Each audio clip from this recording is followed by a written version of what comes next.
Everyone, we are having three things here.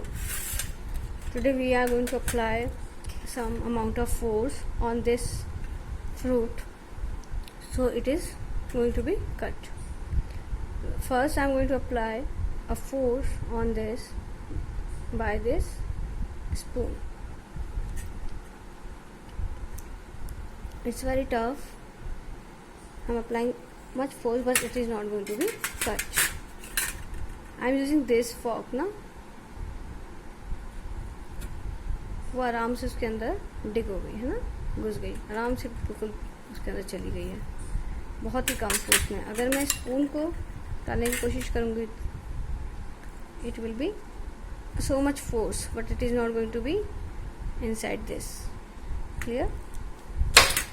It is not happening, है ना. Now I want to cut this ना, तो it is not going to be happen with this spoon. I am going to try with this knife. It is sharp knife. I just want to cut this piece into two parts. Yeah, it is very easy. It is cut it into two parts. And I am applying very less force, है ना. So what is the reason behind this? I am going to tell in this lecture today. Thank you.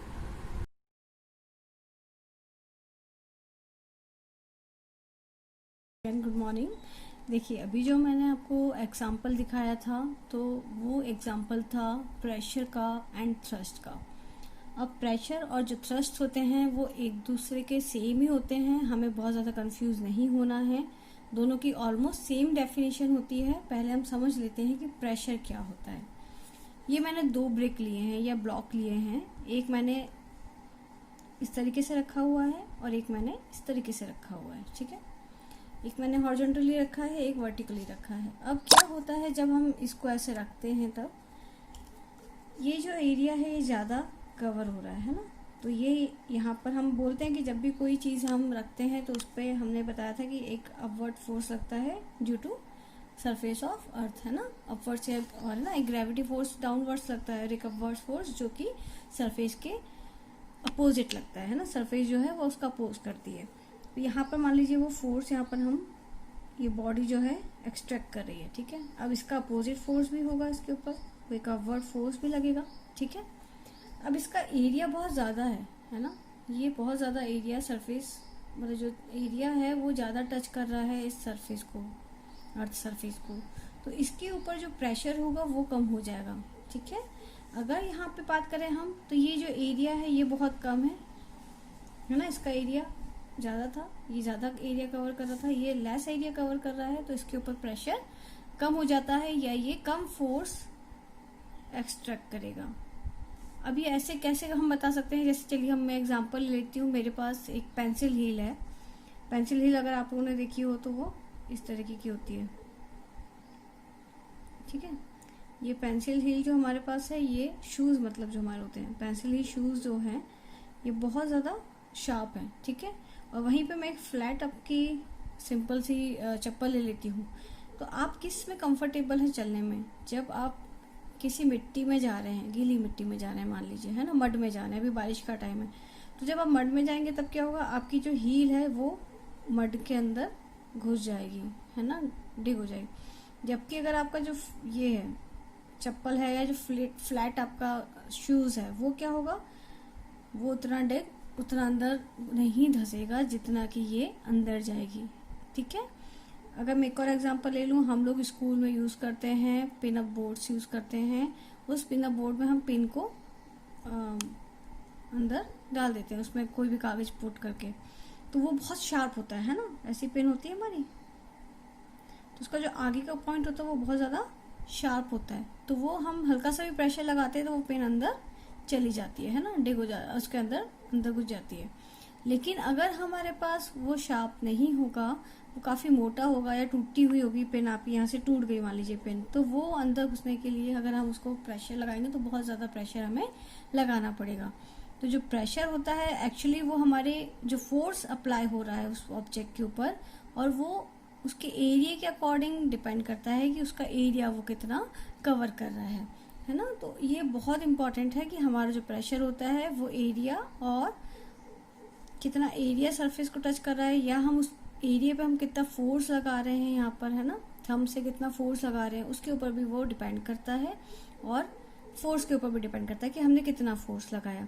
अभी आपने देखा कि मैं जब fruit को cut कर रही थी तो मेरे पास एक नाइफ थी, उस नाइफ वो बहुत शार्प थी, है ना, बहुत पतली थी, तो उससे मेरा जो फ्रूट है वो बहुत इजीली कट हो गया। बहुत ही कम प्रेशर मैंने लगाया या बहुत ही कम फोर्स मैंने अप्लाई किया और वो कट हो गया। लेकिन जब मैं उसको स्पून से काटने की कोशिश कर रही थी तो स्पून का जो थिकनेस थी वो ज़्यादा थी, तो ज़्यादा थिकनेस के कारण वो कटिंग प्रॉपर नहीं कर पा रहा था। मैंने बहुत प्रेशर लगाया लेकिन वो कट नहीं हो पाया। उसके बाद मेरे पास एक फॉर्क थी, उस फॉर्क से मैंने जब उसको उसके अंदर डाला तो वो आसानी से उसके अंदर चला गया, लेकिन मैंने स्पून को जब उसके ऊपर अंदर डालने की कोशिश की तो वो आसानी से अंदर नहीं घुसा, और काफ़ी प्रेशर लगाया तब भी, काफ़ी फोर्स मैंने अप्लाई किया तब भी वो वहाँ पर नहीं हो पाया। तो उसका रीज़न था प्रेशर, है ना।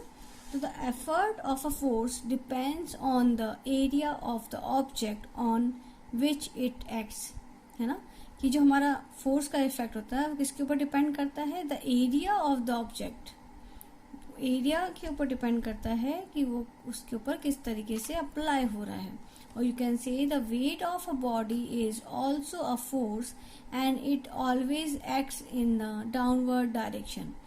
आपका जो वेट होता है बॉडी का, जैसे मैंने मास और वेट में डिफरेंस इसके पहले वाले वीडियो में बताया है, तो आप उसको देख लें।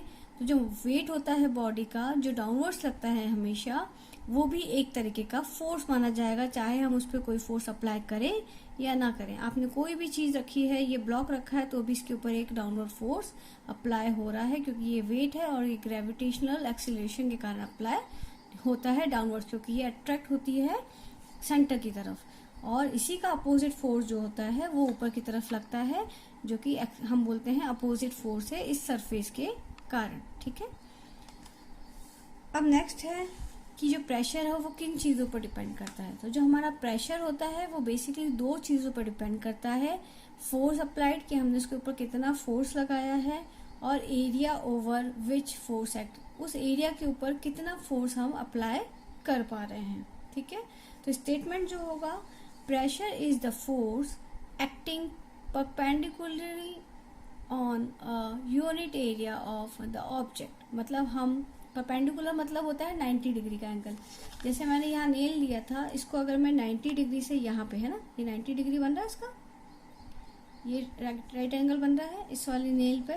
तो ये जो 90 डिग्री एंगल है, इस पे अगर हम यहाँ पर थंब से प्रेशर लगाएंगे तो इजीली अंदर पेनिट्रेट हो जाएगा। लेकिन अगर मैं उसको यहाँ से अगर फोर्स लगाऊं या यहाँ से फोर्स लगाऊं तो वो अंदर नहीं घुसेगा। आप करके देखिएगा, आप ऐसे फोर्स लगाएंगे अगर नेल को तो वो अंदर नहीं घुसेगा। अगर मैं पेन को ऐसे चलाऊं, है ना, ऐसे चलाऊं तो नहीं चलेगा, लेकिन अगर मैं पेन को परपेंडिकुलर चला रही हूँ तो हमारा पेन वर्क कर रहा है ना। ये भी एक शार्प हमारा ऑब्जेक्ट है।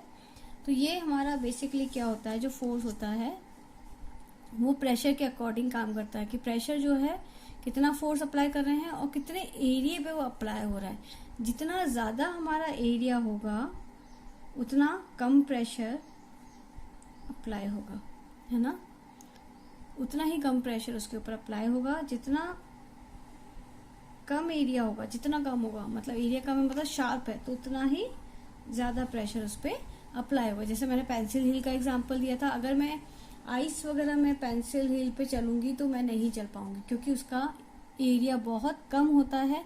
एरिया कम होगा तो प्रेशर बढ़ जाएगा और हम उसमें अंदर बहुत जल्दी आसानी से पेनिट्रेट हो जाएंगे।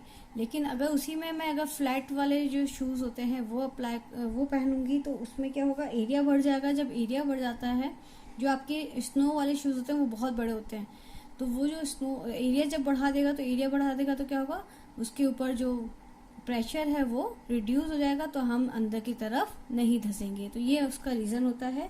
अब इसकी एसआई यूनिट की बात कर लेते हैं। फोर्स की एसआई यूनिट होती है न्यूटन और एरिया की होती है मीटर स्क्वायर। अगर हम इसको देखें तो न्यूटन पर मीटर स्क्वायर इसका एसआई यूनिट है। हम इसको पास्कल भी बोल सकते हैं, क्योंकि पास्कल ने इसे ड्राइव किया था। इसको पीए से, कैपिटल पी और स्मॉल ए से डिनोट करते हैं। अब है थ्रस्ट। थ्रस्ट क्या होता है, वही मैं बात कर रही हूँ, the force acting on a body perpendicular to its surface. अगर मैं उस किसी फोर्स को परपेंडिकुलर उसकी सरफेस पे लगा देती हूँ तो इट्स कॉल्ड थ्रस्ट। मतलब हमारे फोर्स में जो ये फोर्स लग रहा है, अगर ये परपेंडिकुलर हम फोर्स लगा रहे हैं तो it is basically called thrust. इसका भी ऐसा यूनिट न्यूटन होता है, क्योंकि ये सेम है एज कंपेयर टू फोर्स, बिल्कुल सेम है, बस इतना है कि हम इसको परपेंडिकुलर लगाना कंपलसरी है ना। हम जब प्रेशर की बात कर रहे हैं तो जरूरी है कि फोर्स परपेंडिकुलर ही लगे, लेकिन अगर हम थ्रस्ट की बात करेंगे तो ये कंपलसरी हो जाएगा कि जो हमारा फोर्स है वो हमेशा परपेंडिकुलर ही लगे। तो ये एक बेसिक पॉइंट है, क्योंकि प्रेशर तब भी लग रहा है जब बॉडी किसी चीज पर रखी हुई है या अर्थ सरफेस पे रखी हुई है। तो ये हमारा बेसिक पॉइंट हो गया। इसकी भी जो होती है न्यूटन पर मीटर स्क्वायर होती है ऐसा यूनिट, इसको भी हम पीए मतलब कैपिटल पी स्मॉल ए पास्कल से डिनोट करते हैं।